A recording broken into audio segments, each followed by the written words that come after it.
And good afternoon. We're on a Friday here. We're going to be looking at the Flemington races tomorrow. This is a new racing show where hopefully I can put you into a couple of winners or at least break even, hopefully. Well, I hope I do anyway. Anyway, let's kick the proceedings off with Flemington tomorrow. The track is rated good, should be no bias. I would imagine you'd prefer to be up front. That's most tracks you do anyway. So how about we just go straight into it? Let's go to race number 1. This is the TAB we're on, so not the greatest name for a race, is it? But anyway, race 1, absolute raffle, apart from the hot pot. She's an artist, sitting at $2.50.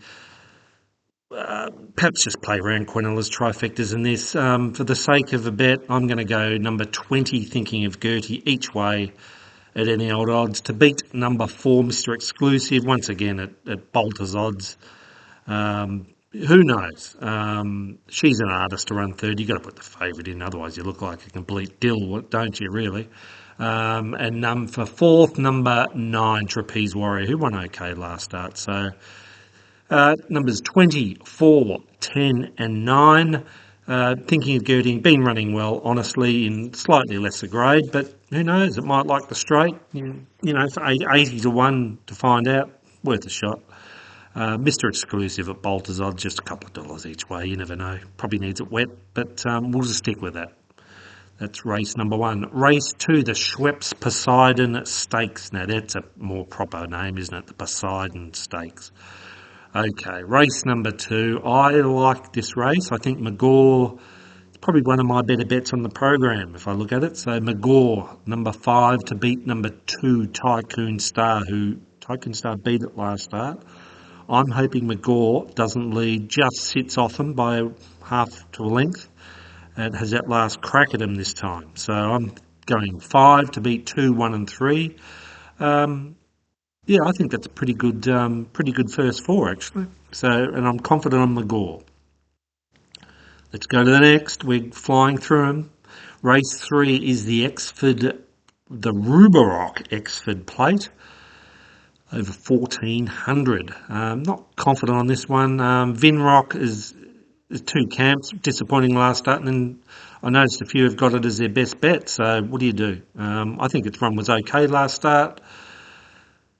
I don't know what to do. I'm going to probably have something Prestige Ole each way. Same stable as Vinrock, which slightly worries me. But it is first up over 1400, which I'm thinking you probably wouldn't start at first up over 1400 if it wasn't going okay, it wasn't fit enough.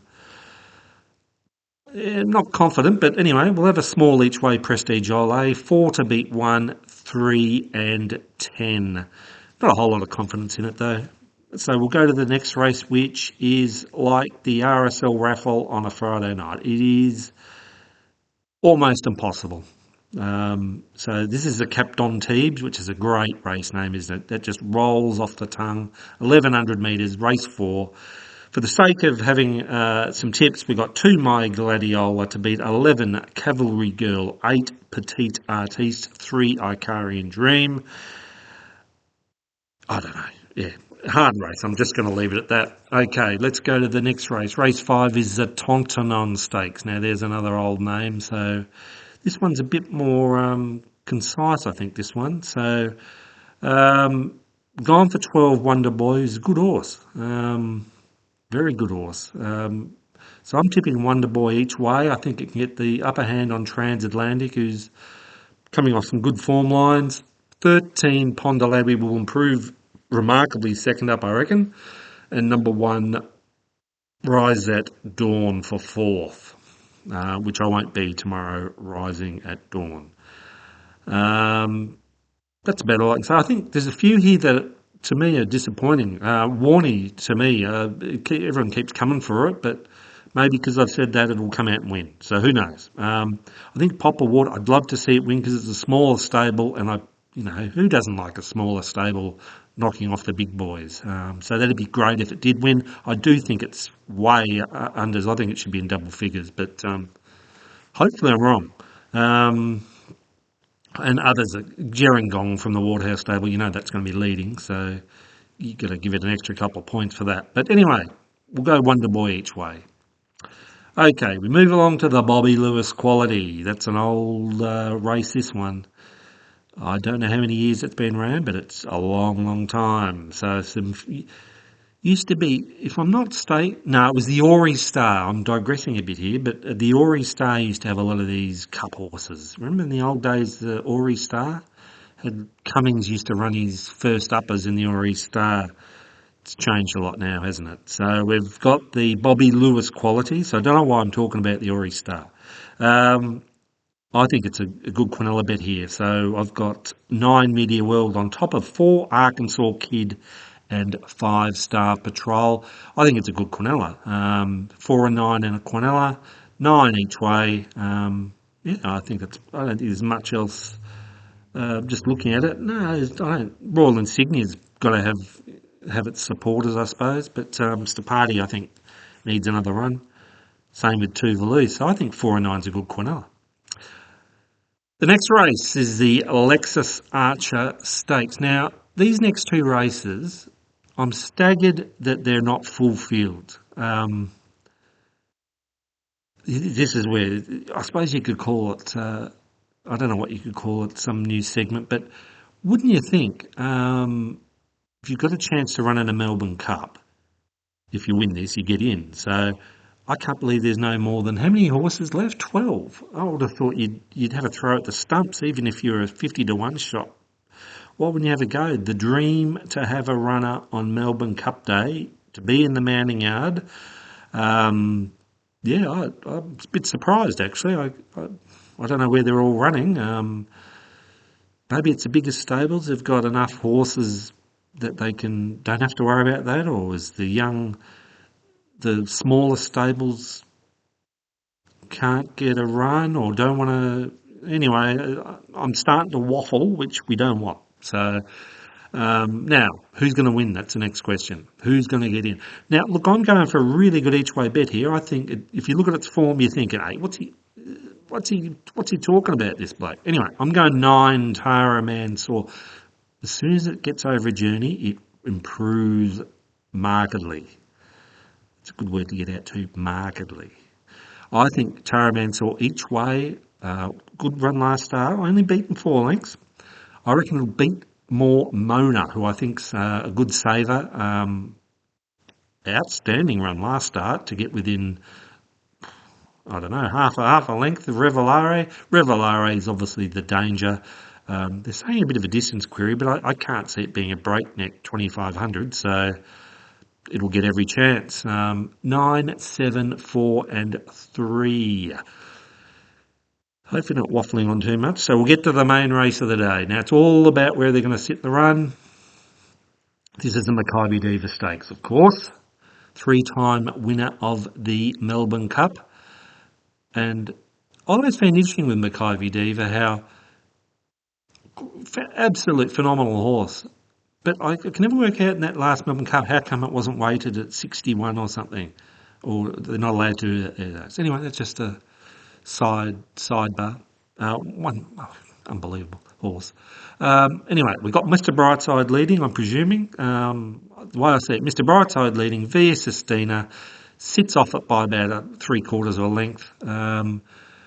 Antino maybe 1-1. Aliana on the fence behind Mr. Brightside. Tom Kitten second last on the outside of Mark Twain. I'm thinking about 200 or 300 out. Via Sistina puts the acid test on Mr. Brightside, perhaps 100 to go, 150 out, starts to draw away, wins by about a length and a half, 2. From either Mr. Brightside or Aliana. I don't know. Aliana gets a bob in for second, and Antino, I thought it was a bit disappointing last start, but anyway, bigger fish to fry, so maybe it just needed it more than the others. I think that'll be about a half a length, 3/4 lengths away in 4th. And Tom Kitten, I don't think it'll. Gee, I did back it when it won the what was it, that All-Star Mile. Don't get me started on those rich races. They're good for racing, I suppose, but I don't know. Dinosaurs like me. And we got Mark Twain, obviously. It should beat the Ambulance in. Obviously going to be better over a bigger journey. Anyway, for the sake of the argument, 5, 6, 1 and 3. Race 9 is the Let's Elope Stakes, Bart's super horse. Wasn't he a ripper?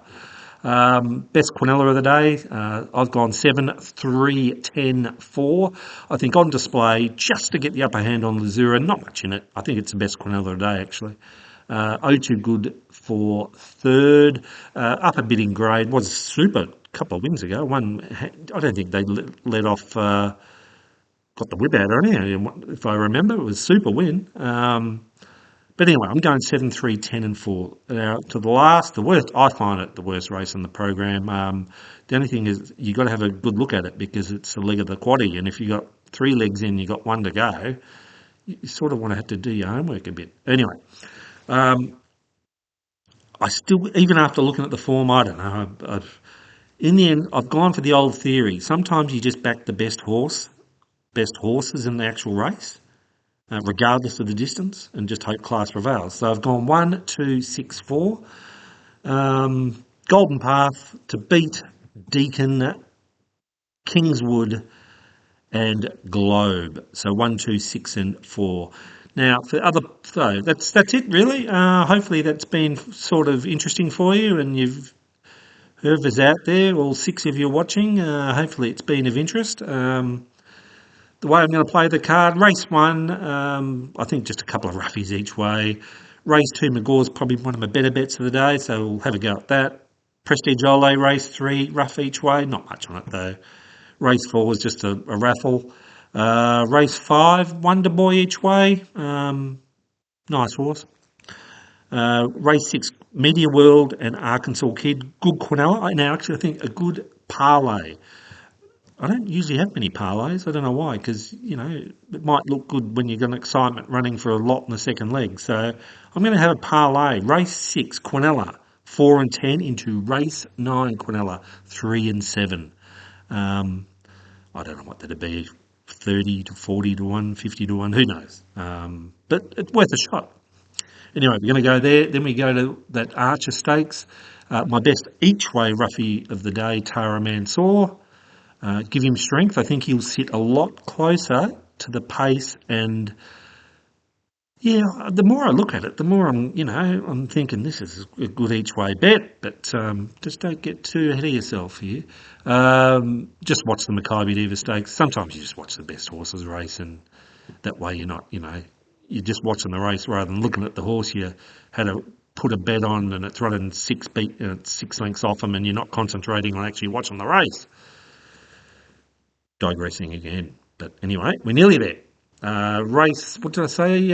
Race 9, the second last. I think I just said best Quinella of the day, 3 and 7, and we'll come home with. I've got no idea in the last. Hopefully, I've got the quaddie, going for a dividend in the quaddie. Quaddie, always got to have a quaddie. That you're not. It's un-Australian and loving your horse racing not to have a quaddie. You've got to have a quaddie. And I better have some water. Oh, that's better. I nearly made it without water, but anyway, I've got to get through it. Quaddie, 3, 4, 6, 7, 9, first leg. Second leg, 1 out via Sistina, 5. If you can, maybe put one in just in case. Third leg, 3, 4, 7, 10. Final leg, 1, 2, 4, 6, 18. So I think there's about 100 combos there. So I think, for $1 gets you back 1% or something. If you have dollar or put 10 on, you get 5%. I don't know how it works. I should have checked that before I actually did it. All right, we'll leave you with those thoughts. I am nearly at the 15-minute mark. So might have to look at cutting that back a fair bit next time, because obviously people don't want to sit looking at my scone for 15 minutes, but that's the way you go. Anyway, till next time, this is I still haven't thought of a name show. So we'll go from there. Happy punting. Until next time, goodbye.